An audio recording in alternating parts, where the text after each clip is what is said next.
আসসালামু আলাইকুম সবাইকে।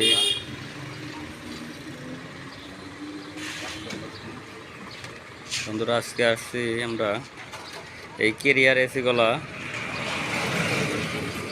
যেগুলোর চেম্বার লিক আছে,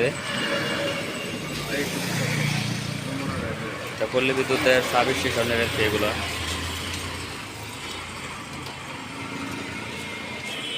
এগুলাতে বহুবার আগে গ্যাস দেওয়া হয়েছে। এসিগুলোতে গ্যাস দেওয়ার পরে দেখা গেছে 15 দিন 20 দিন বা 1 মাস পর পর গ্যাস চলে যাচ্ছে এই এসিগুলোতে। কেন গ্যাস চলে যাচ্ছে বন্ধুরা, আজকে এগুলাই আমরা দেখবো।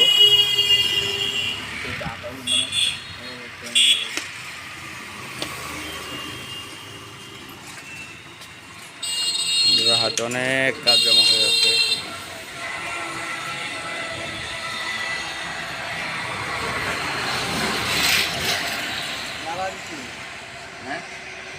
এই চেম্বারগুলো আগেও জ্বালা দেওয়া হয়েছে।